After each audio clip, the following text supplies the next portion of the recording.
Assalamualaikum warahmatullahi wabarakatuh. Perkenalkan, nama saya Agustinus Antonius Jaharum, bisa dipanggil Ino. Saya dari Fakultas Peternakan, Prodi Peternakan, Universitas TGRI Kanjuruhan Malang. Kali ini saya akan mereview materi yang diberikan oleh Pak Bomas, yaitu materi Pancasila menjadi dasar nilai pengembangan ilmu pengetahuan atau IPTEK. Dewasa ini, kemajuan pesat sehingga peradaban manusia mengalami perubahan yang sangat luar biasa. Pengembangan IPTEK tidak dapat terlepas dari situasi yang melingkupinya. Artinya selalu berkembang dalam suatu ruang budaya.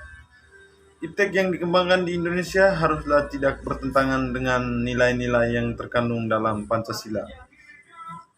Yang kedua itu bahwa setiap IPTEK yang dikembangkan di Indonesia harus menyertakan nilai-nilai Pancasila, yaitu sebagai faktor internal pengembangan IPTEK itu sendiri. Yang ketiga itu bahwa nilai-nilai Pancasila berperan sebagai rambu normatif bagi pengembangan IPTEK, harus berakar dari budaya dan ideologi bangsa Indonesia sendiri, atau yang lebih kenal dengan istilah indigenisasi ilmu. Yang kedua itu urgensi Pancasila sebagai nilai pengembangan ilmu. Apakah Anda menyadari bahwa kehadiran ilmu pengetahuan dan teknologi di sekitar kita ibarat pisau bermata dua?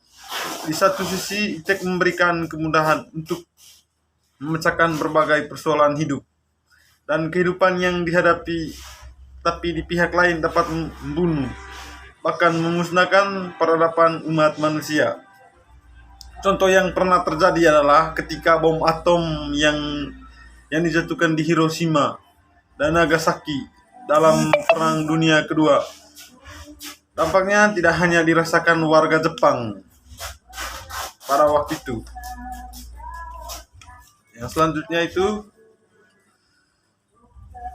sumber sosiologi Pancasila sebagai dasar nilai pengembangan ilmu di Indonesia.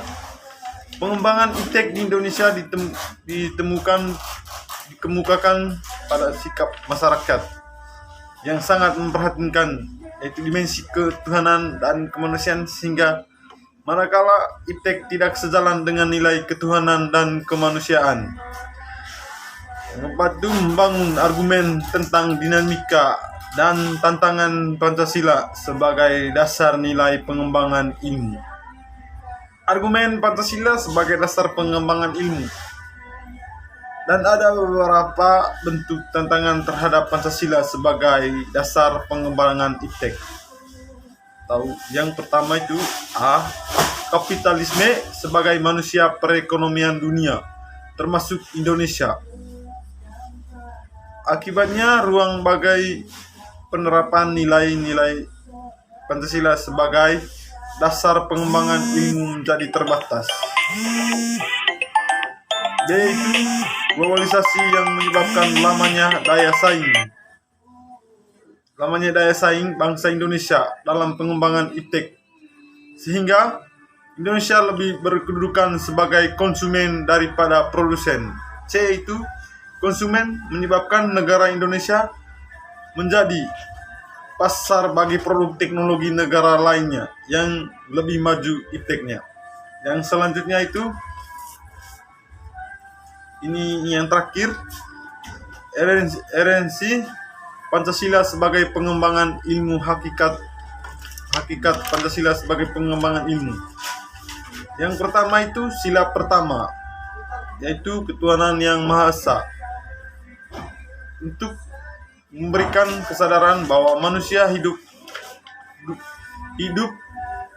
dunia ibarat sedang menempuh ujian, dan hasil ujian yang akan menentukan kehidupan yang abadi. Sila kedua itu kemanusiaan yang adil dan beradab, yaitu memberikan arahan yang baik bersifat universal maupun khas terhadap ilmuwan. Yang ketiga itu sila ketiga, Persatuan Indonesia memberikan landasan esensial bagi kelangsungan negara kesatuan Republik Indonesia. Yang keempat yaitu sila keempat, kerakyatan yang dipimpin oleh hikmat kebijaksanaan dalam permusyawaratan dan perwakilan, yaitu memberikan arahan asa atau kerakyatan yang mengandung arti bahwa pembentukan negara Republik Indonesia ini adalah oleh dan semua rakyat Indonesia. Yang terakhir itu sila kelima, keadilan sosial bagi seluruh rakyat Indonesia, yaitu memberikan arahan agar selalu diusahakan tidak terjadinya jurang kesejahteraan di antara bangsa Indonesia. Terima kasih. Assalamualaikum warahmatullahi wabarakatuh.